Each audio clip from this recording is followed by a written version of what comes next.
नमस्कार. सर्व शिक्षक बंधू भगिनींसाठी हा व्हिडिओ लेक्चर आज आपण बनवत आहोत. यामध्ये याचं शीर्षक आपण पाहू शकतो, 4 लाख शिक्षकांना टी अनिवार्य. आपल्याला माहिती आहे सप्टेंबर 2025चा सर्वोच्च न्यायालयाचा शिक्षण विभागासंदर्भात किंवा नवीन शैक्षणिक धोरणासंदर्भातचा शासन निर्णय आहे. आणि त्या शासन निर्णयानुसार शिक्षकांना परीक्षा सक्तीची म्हणजेच अनिवार्य करण्यात आलेली आहे आणि त्याची अंतिम मुदत जी आहे ही सप्टेंबर 2027ची डेडलाईन यासाठी आहे. आजच्या वर्तमानपत्रामधली ही बातमी आहे. सप्टेंबर 2027पर्यंत ही परीक्षा उत्तीर्ण होणं आवश्यक आहे. 4 लाख शिक्षकांना ही अनिवार्य व्हायचे. महाराष्ट्रातले जे 4,95,437 शिक्षक आहेत त्यापैकी जवळपास 4,40,000 शिक्षकांना ही उत्तीर्ण होणं आवश्यक आहे. आपण या व्हिडिओमध्ये या संपूर्ण निर्णयाबद्दल आणि आत्ताच्या सद्यस्थितीबद्दल चर्चा करणार आहोत. जर आपण या ठिकाणी पाहिलं तर आपल्या लक्षात येत आहे की यामध्ये 3 महत्त्वाचे मुद्दे आपल्या विचारात घ्यायचे आहेत. आत्ता सद्यस्थितीमध्ये एकूण 4.4 लाख म्हणजे 4.5 लाख शिक्षकांना उत्तीर्ण होणं खरं तर अनिवार्य आहे. राज्यातल्या सरकारी असू दे, खाजगी असू दे, अशा सर्व शाळांच्या मधल्या एकूण बाधित शिक्षकांची संख्या ही 4.5 लाख आहे. सप्टेंबर 2027 पर्यंत ही उत्तीर्ण होण्याची मर्यादा आहे. म्हणजे आपण जर विचार केला 2026 हे वर्ष चालू आहे. यावर्षी समजा 2 टीईटीच्या परीक्षा झाल्या, त्या 2 टीईटीच्या परीक्षा, पुढच्या वर्षी टीईटीची परीक्षा, म्हणजे 3 परीक्षा मध्ये आपल्याला ही आपली पात्रता सिद्ध करावयाची आहे. म्हणजे जास्तीत जास्त आपल्याला 3 परीक्षा देता येतील आणि या 3 परीक्षेमध्ये आपल्याला यशस्वी व्हायचं आहे, अशी सर्व शिक्षकांच्या पुढे सद्यस्थिती आहे. जर आपण विचार केला मागच्या टीईटी परीक्षांचे रिझल्ट पाहिले तर काही ठिकाणी तो रिझल्ट फक्त 4% आहे, काही ठिकाणी 8%, 10% लागलेला आहे. जास्तीत जास्त 10% शिक्षक ह्या परीक्षांमध्ये उत्तीर्ण झालेले आहेत. आणि त्याच्यामुळे जर आपण विचार केला की येणाऱ्या काळामध्ये जर हे प्रमाण आपण गृहीत धरलं, 4.5 लाख शिक्षक आता त्यांना टीईटी अनिवार्य आहे. पुढच्या 3 परीक्षा जरी मिळाल्या, अगदी आपण प्रत्येक परीक्षेमध्ये 10 ते 15% शिक्षक उत्तीर्ण होत आहेत असं जरी गृहीत धरलं, तरी सुद्धा येणाऱ्या काळामध्ये जास्तीत जास्त यामधून समजा आपण 4.5 लाखाचे 30% शिक्षक जरी उत्तीर्ण झाले तरी 1.25 ते 1.5 लाख पर्यंत शिक्षक ही टीईटी परीक्षा उत्तीर्ण करतील. आणि त्याच्यामुळे शिक्षक बांधवांसाठी हे खूप आव्हानाचं असं काम झालेलं आहे. कारण या निर्णयाचा जर विचार केला, अर्थातच हा निर्णय सर्व शाळांना लागू होतोय. सरकारी शाळा असू दे, खाजगी असू दे, विनाअनुदानित असू दे, सर्व शाळांच्या मध्ये सर्व शिक्षकांना ही टीईटी जी आहे ही सर्वोच्च न्यायालयाने बंधनकारक केलेली आहे. आपण याच्यामध्ये पाहू शकतो, महाराष्ट्र शालेय शिक्षण विभागाने केंद्र सरकारला सादर केलेली जी आकडेवारी आहे त्यानुसार राज्यातील सुमारे 90% शिक्षकावर या निर्णयाचा परिणाम होऊ शकतो. याच्यावर सर्वोच्च न्यायालयाकडे सुद्धा ही माहिती देण्यात आलेली आहे. केंद्र सरकारला सुद्धा याच्याबद्दल पत्रव्यवहार चालू आहे, मागण्या चालू आहेत की याच्यामध्ये कुठेतरी शिथिलता यावी. परंतु अजूनही महाराष्ट्रातील शिक्षण विभागाकडून तशी कोणतीही स्पष्टता आलेली नाही.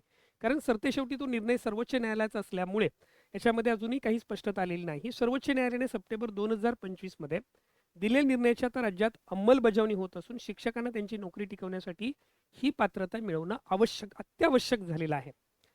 प्राथमिक आणि माध्यमिक अर्थात प्राथमिक आणि माध्यमिक आता अशा दोन्ही शिक्षकांना ही पात्रता आवश्यक झालेली आहे.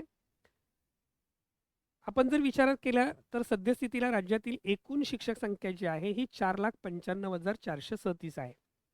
टीईटी आवश्यक असणारे शिक्षक जे आहेत ते 4.4 लाख म्हणजे जवळपास 4,40,000 शिक्षकांना टीईटी आवश्यक आहे.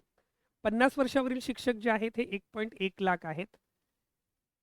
टीईटी नसलेले सरकारी शिक्षक जे आहेत, सरकारी शाळेतले शिक्षक जे आहेत हे सुमारे 1.5 लाख आहेत. जर आपण विचार केला तर यामध्ये सगळ्यात महत्त्वाचा जो विषय आहे तो म्हणजे ज्यांचं वय 50 वर्षापेक्षा जास्त आहे, म्हणजे ज्यांच्या नोकरीची अगदी काही वर्ष शिल्लक राहिलीत.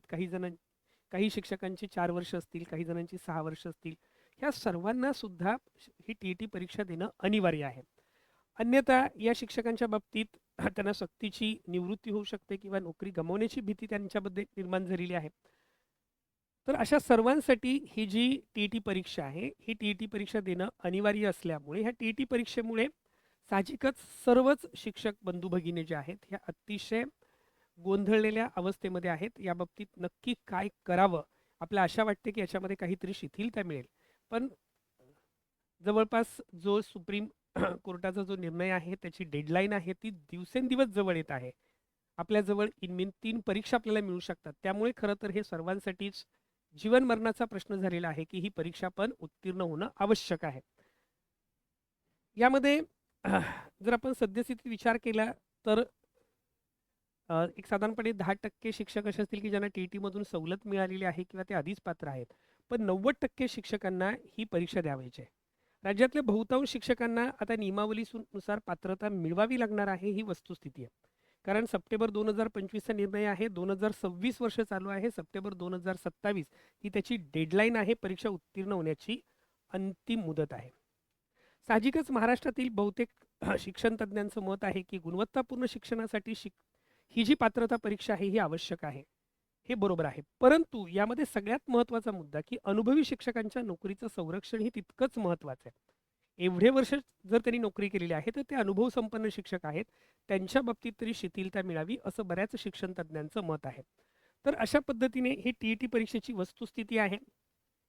याच्याबद्दल शासन स्तरावर सुद्धा बरेच प्रयत्न चालू आहेत. सर्व शिक्षक बंधू भगिनींना वाटतं, की याच्याबद्दल स्पष्टता जी आहे ती लवकरात लवकर यावी. पण त्याचबरोबर जे उरलेले पुढे आपल्याला एक साधारणपणे 3 परीक्षा मिळतील.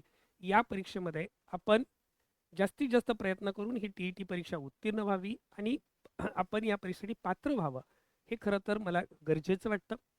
यामध्ये या परीक्षेसाठी तुम्हाला जर कोणतंही मार्गदर्शन लाभलं, मार्गदर्शनाची आवश्यकता लागली तर ओमकार अकॅडमीच्या वतीने 26 फेब्रुवारीपासून